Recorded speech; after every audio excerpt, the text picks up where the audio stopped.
Qala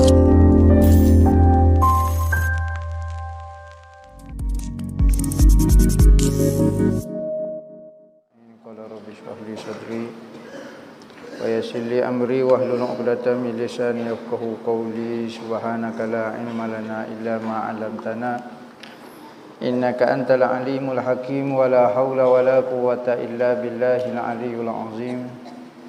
Nawaitu ta'lu wa ta'lim wa tazakkura wa tazkira wa nafa'a wal intifa' wal ifadah wal istifadah wala hassa ala tamasuki bi kitabillah wa sunnati rasulih wa du'a ila al-huda wa dalalata ala al-khair ibtigha wajhillah wa qurbihi wa sawabihi subhanahu wa ta'ala. Allahumma inni as'aluka ilman ladunni wa mashraba safihani ya wahhabu ya ghani. Qala al-muallif rahimahullahu ta'ala wa nafa'ana bihi wa bi ulumihi fid dharain amin. Rabbi yassir wa la tu'assir wa tammim bil khair wa la haula wa la quwwata illa billahil aliyyil azim. Ilahi anta maksudi wa ridhaka matlubi a'tini mahabbataka wa ma'rifatak. Amma ba'du. Assalamu alaikum warahmatullahi wabarakatuh. Berkata Syekh Daud bin Wan Abdullah Al-Fatani dalam kitab dia Durrus Samin, sehinggalah perkataan beliau kat mana?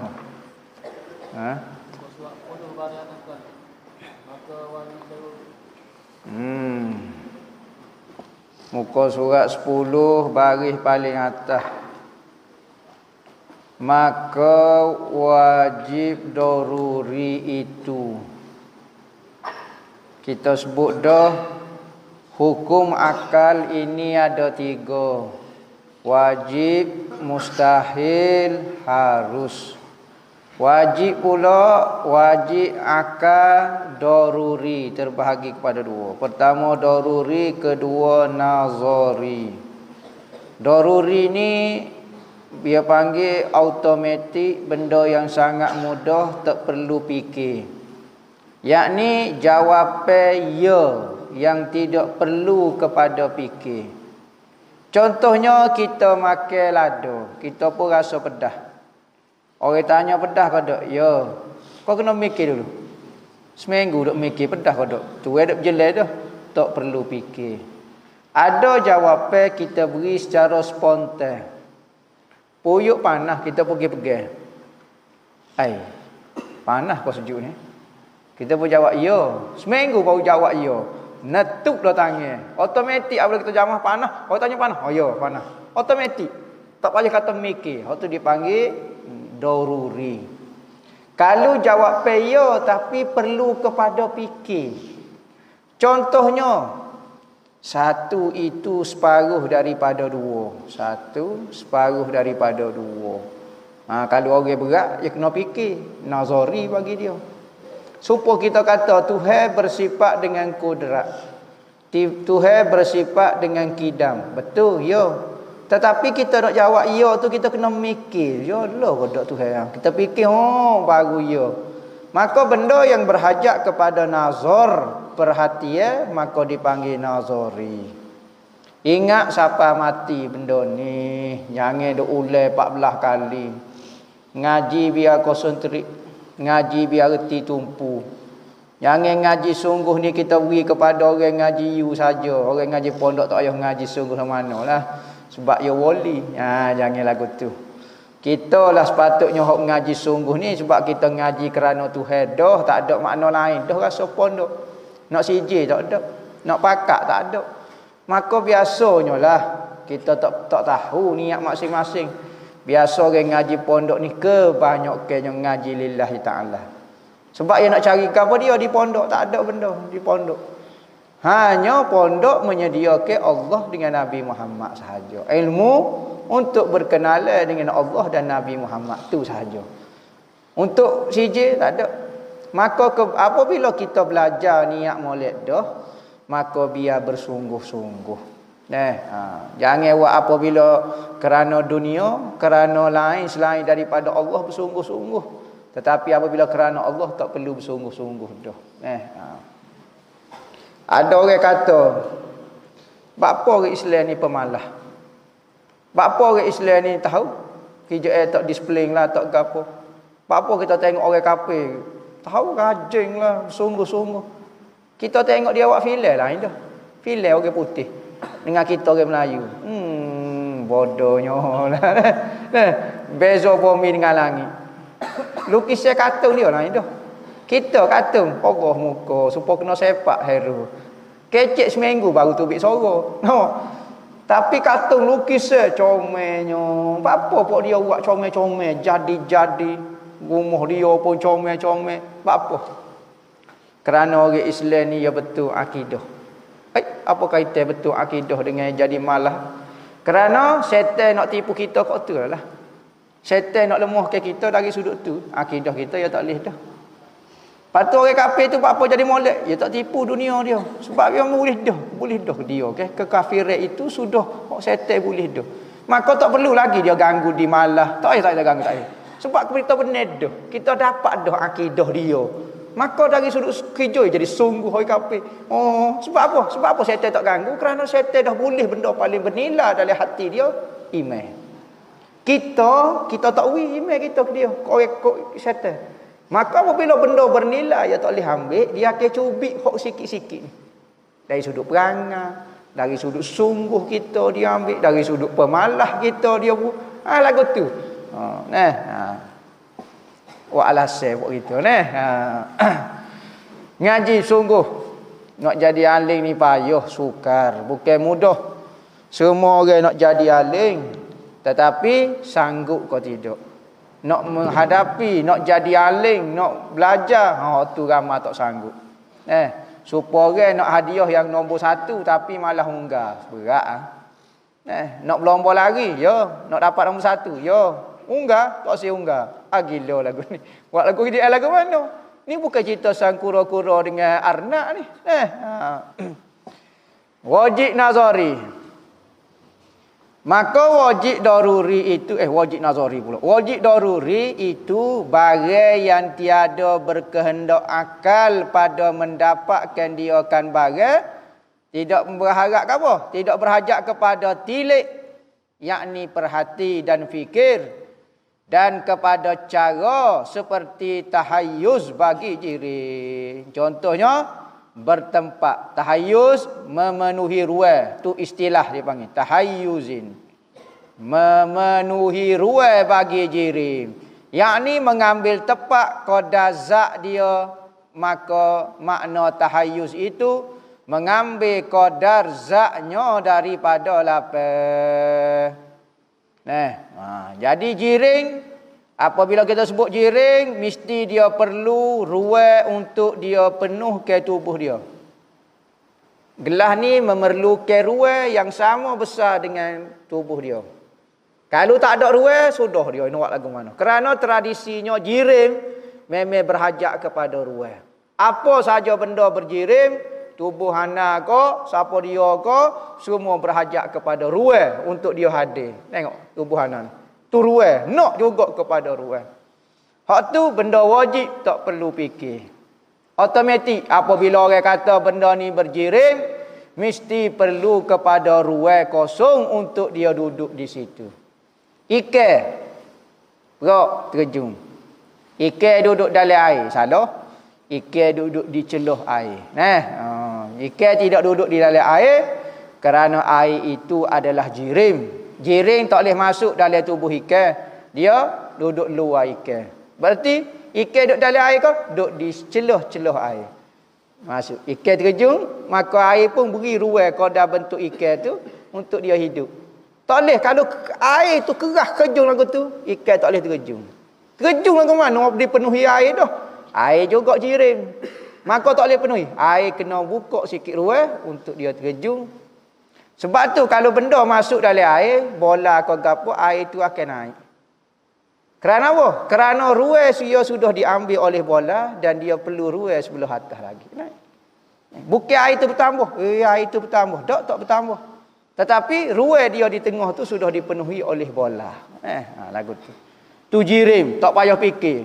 Sebab tu kita tak boleh kata Tuhan tu bertempat. Tuhan tu ruang, Tuhan tu ada di suatu sudut, Tuhan suatu di satu keadaan, suatu bentuk, suatu tempat, maka tak boleh. Kerana Tuhan itu bertempat dan memenuhi ruang itu jirim. Dia kata dan makna jirim itu tiap-tiap barang yang memenuh akal lapar. Seperti batu nak kepada ruang. Sekalipun batu itu kecil, ruang itu kecil kok, debu pun perlu kepada ruang. Debu maka perlu kepada ruang, kerana debu juga jirim dan berhajat kepada ruang sekalipun kecil. Seperti batu dan kayu. Kayu pun Tuhan kayu pun juga perlu kepada ruang. Tak mungkin kita tergambar kayu tapi tak ada ruang, mesti dia ajak kepada ruang. Dan tubuh segala binatang, kambing, itik, serati, ular, boyo, gajah, semua berhajat kepada ruang. Adapun wajib nazari pula. Wajib nazari. Saat ni wajib daruri. Benda yang kita kata ya tanpa perlu fikir. Jirim perlu pada ruang. Ya. Perlu fikir, tak payah fikir dah. Semua jirim automatik ada perlu pada ruang. Adapun wajib nazari pula, wajib yang kena fikir. Itu bagai yang berkehendak, yang berhajat kepada mendapatkan dia kan bagai itu kepada fikir, berhajat kepada fikir, kepada teliti, kena fikir lagu tu. Baru boleh kita kata ya. Kalau wajib nazari ni orang wak senyap tak semikir, dia tak boleh jawab jawapan. Tetapi kalau daruri, orang bodoh letak pun, orang gila pun tahu lada tu pedas. Orang gila pun tahu, orang tak guna akal pun tahu gula tu manis. Orang tahu kalau api jamuh panas, tak payah tanya, api panas tak? Oi, seminggu duk main api terbakar dah tangan. Oh panas, tangan acur tu. Tak munasabah. Automatik dia tahu. Dia guna akal juga. Tapi apa? Daruri, secara daruri. Dan bicara seperti tak perlu kepada fikir dan bicara. Seperti kidam bagi Tuhan. Tuhan bersifat dengan qadim. Tuhan, antara ciri-ciri Tuhan tidak ada permulaan. Ya, Tuhan tidak ada mula. Ya. Tapi nak jawab ya tu, kita kena mikir sikit. Bapa Tuhan tidak berhajat kepada permulaan. Tuhan, kalau dia bermula berarti dia bukan Tuhan. Kerana benda bermula ni makhluk. Ada bila. Mesti dia berhajat kepada orang yang memulakan kejadian dia. Tak boleh. Mesti Tuhan tidak ada mula. Nak jawab tidak ada mula tu kena mikir sikit. Kalau tak faham, tak jawab paksudah. Nazari sebab. Benda jawapan dia ya. Tetapi perlu kepada fikir. Maka nazari ni banyak. Ada nazari terlalu payah. Nazari sikit tak payah lah mana. Nazari mudah. Tapi perlu pada fikir berlaku lah. Dan ada pun mustahil pula. Mustahil daruri itu seperti sunyi jirim daripada gerak dan diam. Jirim tidak bergerak dan tidak diam. Mustahil. Benda bertokar, tak bergerak, tak diam. Tak boleh terima akal. Dia kena pilih. Kalau dia nak gerak, dia kena gerak. Kalau dia diam. Tak boleh. Nak pilih dua-dua tak boleh. Tak boleh dua-dua tak boleh. Mustahil. Jiring tidak bergerak dan tidak diam. Sebab tu Tuhan gerak. Tuhan gerak tak lah ni? Jadi Tuhan duduk dia. Ada juga. Sebab apa Tuhan? Lagu mana Tuhan tak gerak tak dia? Tuhan tidak duduk, tidak bangun. Tuhan tidak dekat, tidak jauh. Apa ni kepala apa? Sebab kita duk mikir kok jiring. Kalau kita fikir benda tu jiring, memang tak masuk akal sifat-sifat tu sifat jiring. Mana kalau kita beriktikad Tuhan itu zat yang laisa kamislihi syai', yang tidak sama dengan zat makhluk, yakni zat Tuhan bukan jirim, maka kita faham selalu, betul? Kerana dekat, jauh, depan, belakang, kanan, atas, bawah semua itu adalah sifat pada jirim. Maka kalau Tuhan tidak dekat, Tuhan tidak jauh. Betul, sebab apa? Tuhan tidak jirim. Automatik apabila kita sebut Tuhan tidak jiring, kita menafikan 10 perkara. 10 perkara ke apa? Berkaitan dengan jiring. Atas, bawah, depan, belakang, kanan, kiri. Ni dah. Tu jiring, sifat jiring. Dekat, jauh. Lepas tu apa lagi? Luar, dalam. Dan yang nazari itu seperti syirik bagi Allah. Ada benda yang sama dengan Tuhan. Mustahil tak? Mustahil. Tetapi kita nak jawab mustahil bukan mudah. Ada orang kata, buat apa? Salah pun. Kalau Tuhan ada syirik. Kena fikir dulu. Nanti kita fikir dulu. Mustahil dia Tuhan ada syirik. Memang jawapan dia mustahil. Tapi nak suruh boleh jawapan mustahil tu kita kena fikir. Kalau Tuhan ada sama. Lepas tu tak bisa. Dia ada orang yang kedua sama dengan dia. Berarti dia nak jadi Tuhan lagu mana? Tuhan dia kena sosok dia wahdaniyah. Dia kena tunggal dalam kehebatan dia. Tiba-tiba ada sama hebat dengan dia. Tak boleh. Kena fikir sikit. Barulah boleh jawab. Mustahil ada syirik bagi Tuhan.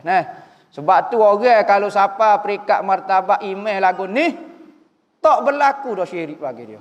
Mustahil berlaku. Dia pula bengong. Apa orang boleh berlaku syirik?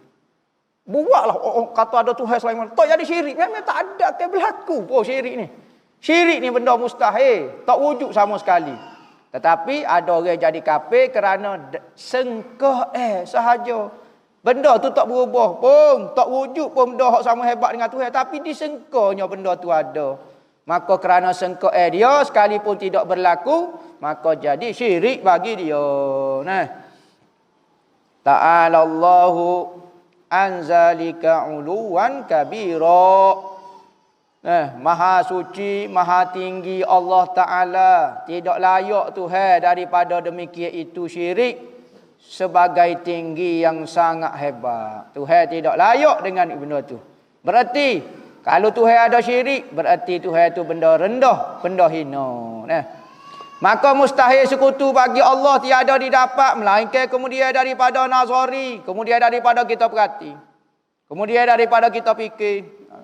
Dan jaiz daruri itu seperti gerak bagi jirim atau dia yang tertentu. Nak gerak ke nak dia? Harus jirim kita boleh fikir.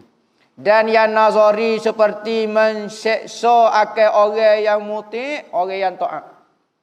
Dan memberi pahala bagi orang yang asi. Harus kodok Tuhan masuk ke orang kafir dalam syurga. Orang jahat boleh. Harus kodok Tuhan masuk ke orang baik, orang beriman dalam neraka boleh. Kita nak jawab boleh tu kena mikir sikit. Harus Tuhan nak masuk boleh, tapi nak jawab harus tu kena mikir sikit. Ada orang kata mustahil orang wak taat masuk neraka. Bukan mustahil. Harus bagi Tuhan nak buat apa. Tetapi Tuhan maha adil. Sekalipun dia harus nak buat benda lagu ni, tapi Tuhan itu akan buat kalau orang baik Tuhan akan buat dalam syurga, orang jahat buat dalam neraka. Sekalipun dia mampu buat sebaliknya, tetapi dia sudah berjanji dan dia tidak akan menzalimi hamba-Nya. Kalau kita nilai dari sudut kekuasaan Tuhan, dia boleh buat apa saja. Tetapi kalau kita nilai dari sudut keadilan dia dan rahmat kasih sayang dia, kita akan dapat nampak melalui firman Allah Ta'ala dalam Al-Quran, orang baik masuk syurga, orang jahat masuk neraka. Jelas lalu. Bukan kita tengok dari sudut kudrat kuasa Tuhan, itu harus. Tetapi kerana janji, Tuhan kata orang baik masuk syurga. Tak sedap bimbang. Kita dah buat baik, dah buat gapo, insya-Allah Tuhan akan masuk kita dalam syurga. Bukan insya-Allah, pasti. Insya-Allah kalau kita kecek dari sudut zat Tuhan. Tapi kalau yang pasti dari sudut janji Tuhan. Jadi tak salah kalau orang kata awak buat baik mesti masuk syurga. Tak salah. Jangan kata mesti, takut-takutnya masuk neraka. Betul, hal tu dari sudut mana awak tengok. Boleh kita kata pasti dari sudut janji Tuhan. Harus dari sudut akal, dari sudut kita tengok kepada kekuasaan Tuhan. Maka Nabi tidak janji dengan kuasa Tuhan, tapi kita pegang dengan janji yang telah Nabi Muhammad royak kita. Allah Ta'ala janji orang baik masuk syurga, orang jahat masuk neraka. Bukan tengok dari sudut kekuasaan dia. Kalau tidak, orang akan malas buat baik, kerana buat baik belum tentu masuk syurga juga. Ada orang buat alasan, sebab awak tak jadi baik. Baik pun tak masuk syurga juga. Kita masuk syurga ke dengan rahmat Tuhan. Betul. Akidah tu betul. Tetapi siapa dia suruh buat baik? Allah. Sekalipun perbuatan baik tak menyebabkan masuk syurga, mu kena taat juga ke dia, kena semaya juga kerana dia suruh juga ni. Biar sekalipun perbuatan baik tu tak menyebabkan masuk syurga, tapi kita tak boleh tinggal perbuatan baik kerana tu juga suruhan daripada Allah. Dan salah orang kalau buat baik dia iktikad dengan kebaikan dia tu masuk syurga. Tak, dengan rahmat Tuhan. Lepas tu tak usah buat baik dak, Tuhan larang kalau tak buat baik. Maka ikut Tuhan 100%. Jangan ambil bab ni ikut Tuhan, hak ni ikut nafsu kita, hak ni ke apa dia. Katanya Syekh Al-Hudhudi, rahimahullahu taala, wa inna ma bada'a bi taqsimil hukmil aqli li annal mukallafa matlubun bi ma'rifati ma yajibu fi haqqillahi ta'ala wa ma yajuzu wa ma yastahilu wa la yahkumu ala syai'in bi annahu wajibun au jaizun au mustahilun hatta ya'rifa haqiqata zalika. Katanya Syekh Hudhudi. Dan sesungguhnya mulai musannif pengarang kitab dengan membahagikan hukum hakam, berbicara mengenai hukum. Kerana apa? Bapa tak wi Quran lalu supaya Wahabi mengajar bahasa kul huwallah selalu kejukan ja. Bapa kata dok main hukum akal ni. Hak ni Aristotle, Plato, Socrates, nama Socrates, gapo dia macam-macam Yunani lah, gapo dia lah. Jangan guna akal dalam akidah. Guna kepala lutut belaka. Ngaji gapo dia lah. Tak boleh guna akal kerana guna akal ni falsafah. Astaghfirullahalazim. Berarti kita dilahirkan sebagai seorang falsafah. Semua ada akal. Kecuali kambing yang tidak ada akal, memang dia. Kerana akal manusia akan berfikir. Siapa dia? Tak tahulah siapa dia yang mengajar. Guna akal tu pasal apa selalu? Pelik sungguh. Jadi, Islam tu jangan guna akal. Jangan guna langsung. Kerana Islam ni tinggi daripada akal. Sudah, pening. Sekali kan dah? Guna apa? Guna kepala lutut saja. Buat kerja jangan mikir. Berat lagu tu. Bapa pengarah awak mahir bahas hukum akal. Ni nak setting akal kita ni. Kadang-kadang ada orang ngaji tinggi dah. Siapa PhD, siapa doktor, siapa profesor, siapa tak tahulah, emeritus gapo dia, Power Ranger mana boleh ni. Dekan fakulti lah, jadi rektor, jadi tak tahu. Tak erti. Pakak tu tak erti siapa ni. 12 PhD pun tapi akal tak betul. Maka pengajian pun jadi tak betul. Sebab itulah orang-orang agama kena setting akal dia betul ke akal. Kerana apa dia jawab? Kerana orang mukallaf itu dituntut dengan mengenal bagai wajib. Kalau wajib pun tak tahu apa, dia nak kata guana benda tu wajib. Wajib pun tak tahu. Dah dia kena ngaji benda wajib, benda mustahil, benda harus. Wajib dia tak tahu. Benda yang nak hukumkan dengan wajib tu lagu mana? Ya, hamba tak erti juga apa makna wajib asal dah. Pakai tak tahu ke apa. Ni penting pala. Dia wajib kena ngaji, tapi dia tak faham wajib. Sudah. Sebab tu kita bahas bab hukum akal dulu. Barulah orang kata wajib, ya wajib betul. Pada hak Tuhan dan bagai yang harus dan bagai yang mustahil dan tiada dapat menghukum atas suatu.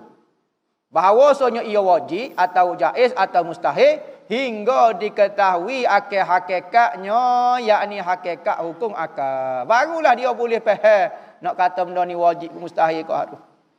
Dahulunya, yakni tiada dapat seorang menghukumkan suatu hukum hingga diketahui dahulu akal ertinya, erti wajib, erti mustahil, erti harus umpama. Seperti kita hukumkan wajib tiap-tiap jiri mengambil qada zatnya daripada lapar. Maka sudah diketahui erti wajib itu. Kita faham dah. Wajib bagi jiri mengambil lapar. Apabila kita kata benda tu bertempat, mesti benda tu jiring. Nak faham lagu mana kalau kita tak mengaji hukum akal tu wajib tu berapa dia? Gosok kali ikut dia kemungkinan. Tahu mana? Takut zat tu bertempat takut. Dia tahu mana?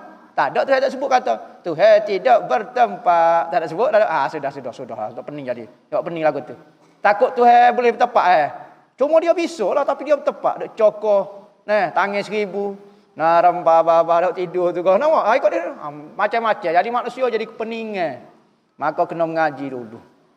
Daripada hukum Kenya. Tak boleh ya kena mengerti dulu hukum-hukum satu benda baru kita boleh royak benda ni wajib ke gapo. Dan lagi kata Syekh Sanusi rahimahullahu taala,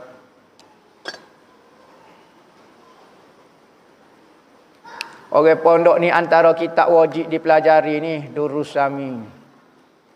Lo ni nak mengaji Durusami pun tak ramai orang boleh khatam kitab ni.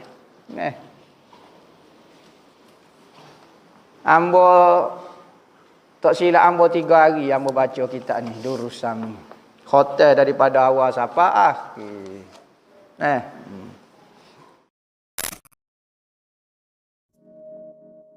Lawak boleh menjadi mursyid kepada siapa yang tiada mursyid, nasihat untuk orang yang sedang cari mursyid. Mursyid ni mana dia?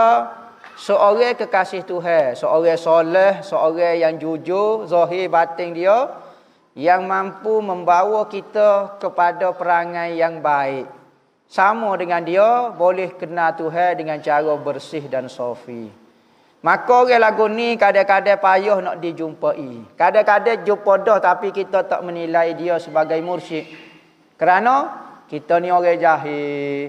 Orang jahil mana tahu orang ni alim kau tidak. Macam lo ni ramai netizen duduk ceramah ustaz ni tak betul ustaz ni. Dia pula nilai. Dia tak pernah ngaji. Betul ke tak penilaian tu? Tak betul. Maka kita orang ni baru nak tengah belajar tiba-tiba nak nilai hak ni mursyid, hak ni tak mursyid. Kita tahu mana? Nampak dia macam tak betul lah mana? Awak tahu mana? Takut betul dia takut duk buah, duk nipu pakai serba besar saja duk gapo dia takut duk nipu. Takut ni hak biasa-biasa saja, takut ni betul tak tahu.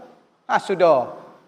Sebab itulah mursyid-mursyid ni orang tidak akan kenal mursyid kecuali dia sudah mursyid dah. Sebab tu setengah guru kata mursyid itu berada di murid bukan di guru. Selagi mana hatimu tidak mursyid, kamu tak akan jumpa mursyidmu. Guru mursyid duduk depan dah, tapi tuk anak murid bodoh leto, malah terima pengajian guru dia tak akan jadi gapo-gapo. Guru dia tak ikat syarah, tak ikat baik, tak ikat piping, tak ikat didik hati dia waktu terah. Tak jadi kok. Maka mursyid berada di murid sebenarnya. Mursyid guru biasa tetapi murid dia melihat sebagai guru dia lah pembimbing dia. Maka dia akan dapat banyak benda daripada guru dia. Maka mursyid sebenar di murid. Kalulah murid tak saya terima pengajian guru, maka carilah wali duk tepi pun tak beri makna apa-apa. Kerana pembelajaran yang paling penting adalah murid. Guru tu beres dah. Guru tak ada masalah apa. Sekarang nak cari mursyid tak mursyid di demo tu sebenar. Kalau demo melihat orang itu baik, orang itu gapo, nescaya demo akan jumpa mursyid. Inilah yang dikatakan oleh Nabi, husnuzan bi ibadillah. Suka baik dengan hamba Tuhan, maka kamu akan melihat semua orang itu mursyid bagi kamu. Katanya guru-guru kata, kalau kamu hatimu betul dengan Tuhan, mu suka baik dengan Allah dengan kepada makhluk, aku jamin kamu akan nampak mursyidmu sebelum melangkah tubik daripada rumahku. Nampak dah? Apa dulu saya tak nampak? Kerana hatimu tidak mursyid. Lagu tu. Jadi antaranya ulama kata banyak ke berselawat supaya Tuhan hadir ke seorang guru yang membimbing hati kita. Tetapi bab mursyid itulah perbahasan setengah ulama menyatakan mursyid tu di murid bukan di guru. Penilaian murid. Tengok Nabi Muhammad duduk depan. Nabi Muhammad mursyid tak? Paling besar sekali. Tapi apa Abu Jahal tak berjaya? Apa Abu Jahal tengok Nabi Muhammad tidak berjaya? Sebab dia murid penerima dia. Berarti Nabi Muhammad tidak mursyid lah. Apa lagu mana? Mursyid tu di murid. Maka Nabi Muhammad tu dah mursyid dah, tetapi tak jadi bagi Abu Jahal kerana Abu Jahal tak melihat dia sebagai mursyid. Tapi bagi Abu Bakar jadilah. Maka bukan kita petika di guru. Sebab tu orang duk itak mana yang guru mursyid. Itak apa? Itak dirimu tu mursyid kau. Mu nak cari dak guru yang pintar. Kalau mu betul-betul hatimu pintar, bijak, kamu akan melihat keindahan ilmu pada semua benda. Ustaz, boleh kau ustaz cerita pengalaman mujahadah ustaz ketika belajar mendapat ilmu agama di pondok di Yamin supaya dapat membakar semangat kami yang baru nak belajar. Ambo ni malah petai ambo royak lagi. Ambo ni suka main. Ambo malu nak kecek benda-benda lagu ni kerana ambo tak ada mujahadah. Mudahlah ajak ngaji. Tak ada mujahadah. Mujahadah ni payah. Ambo ngaji tidur mujahadah gapo lagu ni. Ya kalau kita tak tidur, kita mengaji siapa selok, siapa terlebai, baru tu bagi mujahadah. Tapi kalau mengaji tidur, paciruh lagu tu, tak boleh lah. Jadi pengalaman mujahadah ni kena tanya orang lain lah. Hamba tak ada mujahadah langsung. Jadi kecek jadi nipu pula dah. Lagu tu. Cuma ngaji tu kena sungguh lah nasihatnya. Ngaji biar bersungguh. Hafal semua kita. Hafal semua kita. Kita ni ngaji sekali sahaja. Sekali saja kita ngaji kerana banyak lagi kita nak baca. Jangan tak apalah saya malah tumpu ngaji ni nak ngaji hak lain pula. Ada. Sekali yang ngaji, banyak lagi kita nak baca. Apa semua, buat poin apa. Gilah mana tak gi Yamin ke, tak gi duk pondok ke, duduk rumah tengok YouTube pun kalau rajin ngaji, maling lebih daripada hak duk pondok lagi. Lagu tu. Ustaz, kalau kita tak sengaja sujud atas kain yang kita tanggung seperti telekung ke, ekor serbai, adakah tetap batal solat kita? Sujud tu tidak sah. Dah kita tak ingat sujud, maka sujud saat ni tak sah. Wajib kena sujud sekali lagi. Kerana perbuatan sujud saat ni tidak sah kerana berlapis. Kalau sengaja, batal. Kalau tak sengaja, tak batal. Sebab ia terlupa. Ini kan? Maka tak batal, tapi kena ulang lah sujud tu batal. Sujud tu tak jadi, kena ulang semula. Terbatalnya, tak sahnya sujud tak menunjukkan tak sahnya semaya. Semaya sah lagi, tapi kena ulang semula. Apa hukum kita sebarkan kebaikan di dalam media sosial tetapi kita sendiri pun tidak mengamalkannya? Bagus mengamal. Sebar benda-benda baik. Sekalipun kita tidak buat, sekurang-kurangnya kita dapat pahala menyebarkan kebaikan. Biarlah kita tidak amal, waktu selalu halik kita lah. Tetapi adakah syarat kita kena beramal dulu baru nak sebar kebaikan? Tidak sama sekali. Kebaikan mestilah disebar seluas-luasnya sekalipun daripada orang yang buat maksiat yang sama. Wajib seorang yang menegur berzina itu haram sekalipun dia tengah-tengah berzina. Dalam kitab Fathul Mu'in kata, kalau dia berzina dua orang, wajib dia kena tegur. Demo yang hidup berzina, dosa ni. Demo tahu kodok Allah kalau berzina parut. Pada demo tengah berzina tu, memang ambo berzina tapi ambo kena tegur tu. Ambo ngaji Fathul Mu'in kata. Nampak? Hak tu pun kata, ambo kena tegur demo. Tak apa. Kalau dia berzina dan dia tidak tegur, dua dosa. Pertama, dosa tak tegur benda tu otak molek kau gapo tak sebab. Keduanya, kerana dia melakukan maksiat tu. Tapi setan pandai dia buat jadi kita malu nak tegur. Ambo malah kecek bak ikhlas sebab ambo tak ikhlas. Jangan tipu setan. Kecek. Sebab tu ulama sekalipun kadang-kadang dia tidak beramal, tetapi dalam kitab fiqh tetap bahas bak. Tetap kitab-kitab tasawuf ditulis bak ikhlas bak gapo. Kalau ulama tengok dengan diri dia, nescaya dia tidak akan kare tajuk ikhlas. Dia tidak akan kare tajuk wali. Dia akan kare tajuk tawakal. Kerana apa? Ambo sendiri tak tawakal. Dak tulis kerana ni amanah. Kena royak juga, takut-takut mungkin ambo tak ada beramal, anak murid ambo beramal.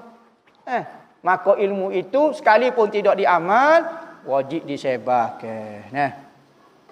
Menurut mazhab Syafi'i, meninggalkan solat dengan sengaja terkeluar daripada syahadah. Boleh ustaz terangkan dengan lebih lagi?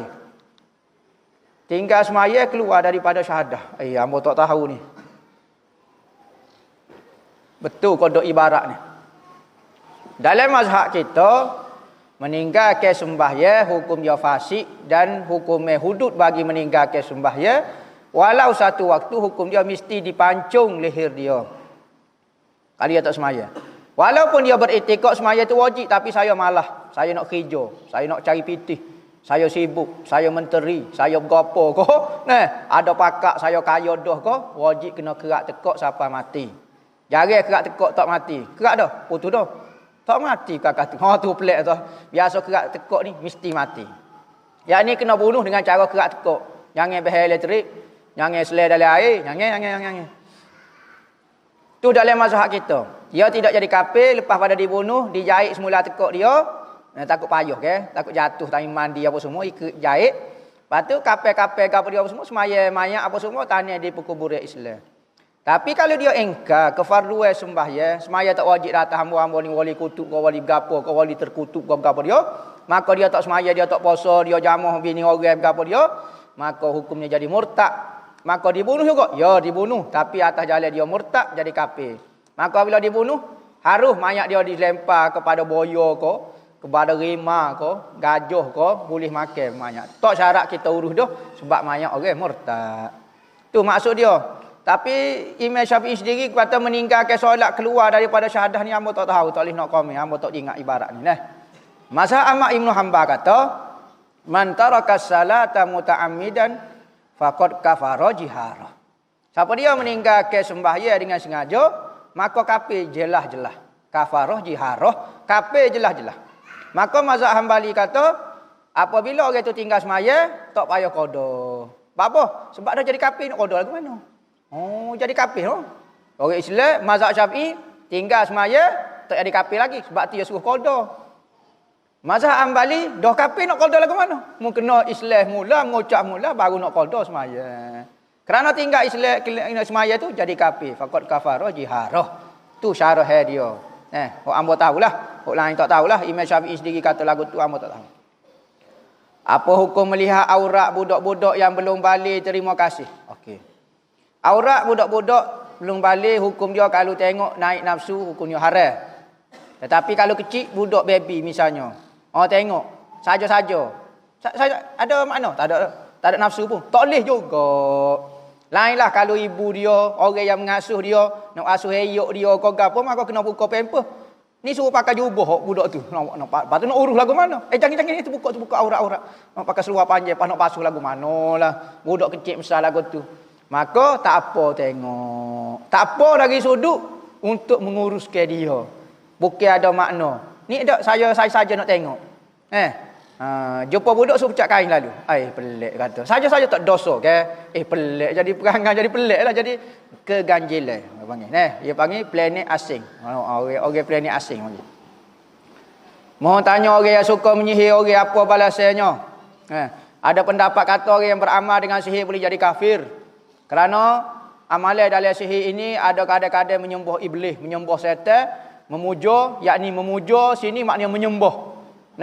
Mengatakan syaitan tu hebat, syaitan tu bisa sehingga disembah dan dipuja menyebabkan jadi kafir. Apabila kafir ngaku kekal selama-lamanya. Tu balasannya. Ada kata orang yang mengamalkan sihir ini kena hukum hudud, bunuh-bunuh. Macam-macam lah pendapat. Apa hukum pakai perhiasan yang dibuat daripada gading gajah seperti gelar, cincin, apa dia? Gading ini tulang, masuk dalam kategori tulang. Tulang daripada binatang yang tak boleh dimakan. Gajah ni masuk kategori binatang yang tak boleh dimakan. Kita orang Islam. Orang kafir makan tu ikut dia muka orang kafir. Lepas tu gajah duduk makan tu, gajah memang boleh makan. Kita tak boleh makan gajah. Bukan kata gajah tak boleh makan. Gajah tak boleh makan nyanyo dia. Bukan gajah tak boleh makan, kita tak boleh makan gajah ayat dia. Tulang dia lagu mana? Tulang dia najis. Lepas tu kalau dia mampu saja, boleh digunakan hanya kulit dia sahaja. Kita samuk boleh buat beg, boleh buat piyah, boleh buat serban, boleh buat kain plekat. Daripada kulit gajah. Boleh. Sekalipun dia mampu biasa gini ataupun disembelih apa dia tetap jadi najis. Maka gading masuk dalam tulang. Tulang tak boleh dibersih, tetap lagi kekal dengan najis. Maka lagu mana? Najis. Tak boleh buat ulu kerih, ulu badik, ulu kapuk. Perhiasan tak dalam rumah najis. Ada dekat 4 kilo, panjang sedepa. Gading gajah mamuh panggil. Gajah hok zaman dulu mamuh, cak puak. Dengar dia? Dia panggil kok mamuh. Najis hukum dia, tak boleh lah kalau buat semaya tak boleh hukum dia. Kalau kita nak ambil yogurt misalnya nak guna yogurt tak boleh, tapi jangan guna di tempat-tempat berhajat macam nak semaya tak boleh lah, tak boleh tangguh lah. Itu maksudnya.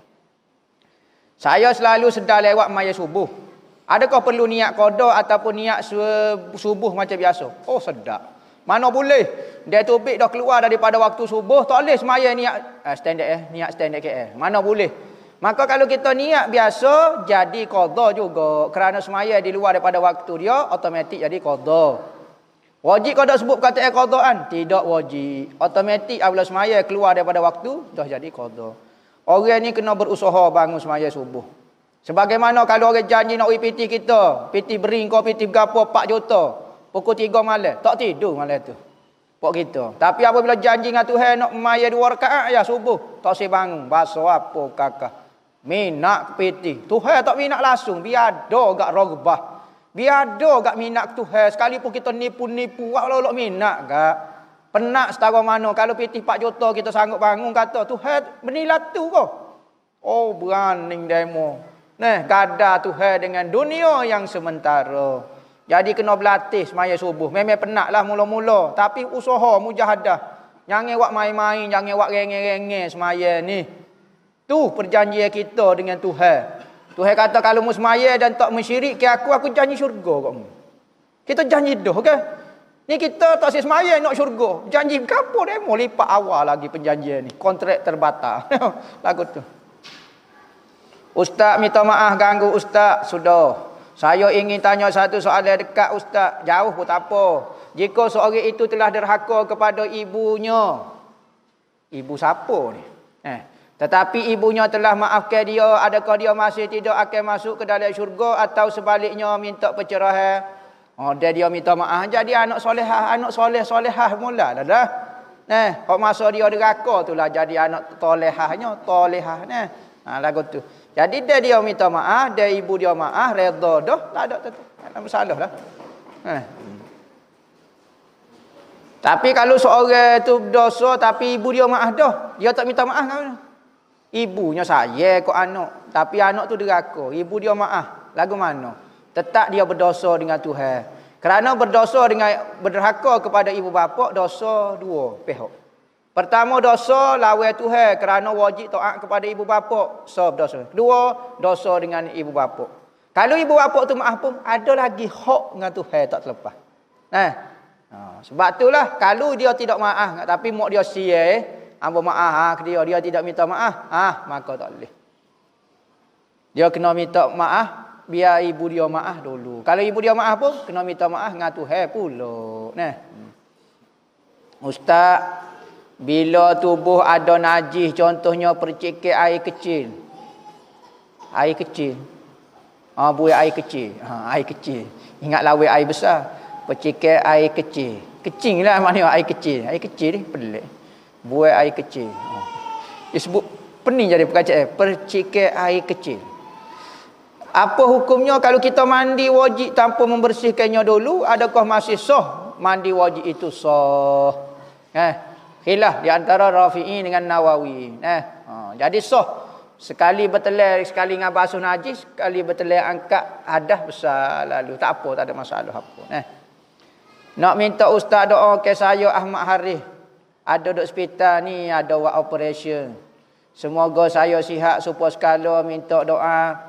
Minta ustaz terang cara wuduk dan semaya masa sakit. Awak sakit gapo? Sakit penipala.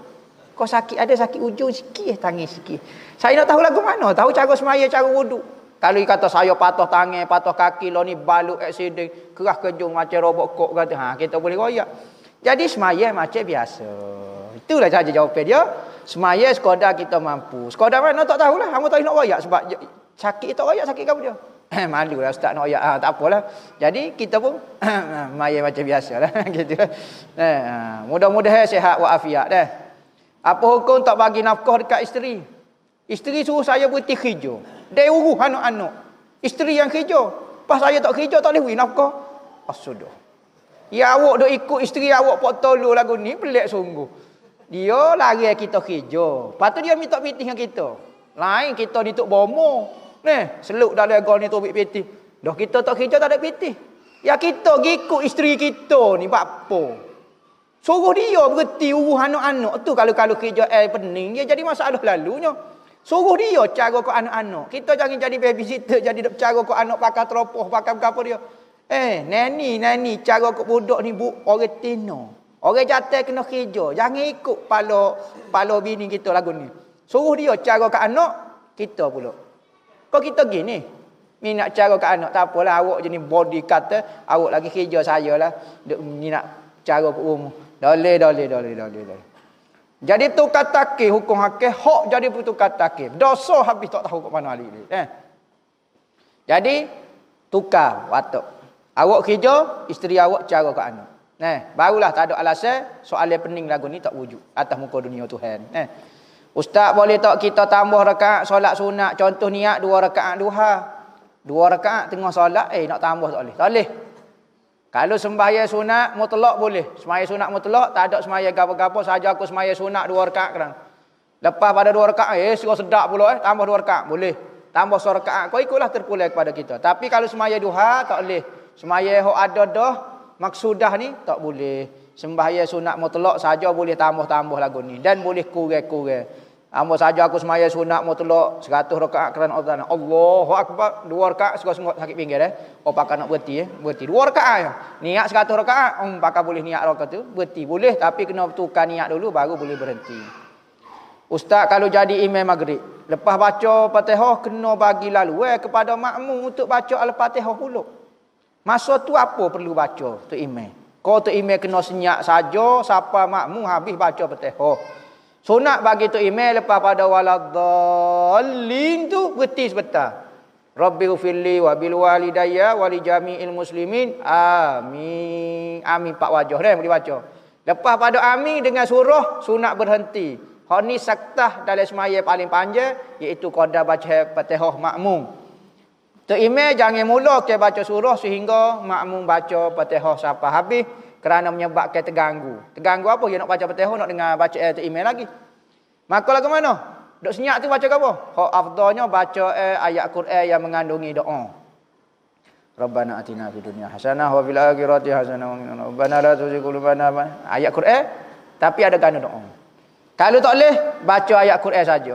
Allahu la ilaha illa huwal hayyul qayyum wa la ta'khudhuhu. Tak guru ambo baca ayat kursi baca go. Pas pada Fatihah yang ke baca ayat kursi. Siapa habis ayat kursi sama sudah Fatihah habis. Dia baru baca bismillahirrahmanirrahim baru baca surah. Kalau tak boleh baca afdal sekali Quran hak ada makna doa. Kedua Quran saja, ketiga doa saja. Ikutlah. Doa lah berapa dia dah. Wa fulutana wa santana wa tinggal butis saja je. Tinggal ikutlah tapi doa tu peliklah ajak berat kata baca doa tu nah. Doa puluk dia panggil. Wa duriyanana wa fulutana wa santana. Yalah tu. Mak mungkin ni tengok besok tu email doa lama tak je dengar doa puluk dia lagu ni gosok kali hok bisa sekali wa tinggal butis saja. Tinggal butis saja yang makan habisnya makan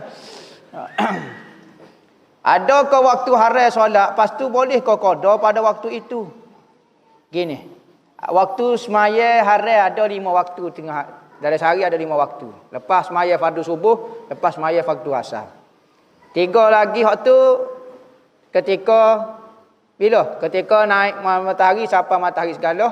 Ketika matahari duk cacat lagu ni, ketika matahari mula turun sampai tenggelam habis. 5 waktu ni tak boleh semaya sunat. Manakala semaya qada boleh dilakukan pada waktu tu, afdalnya jangan buat pada waktu tu.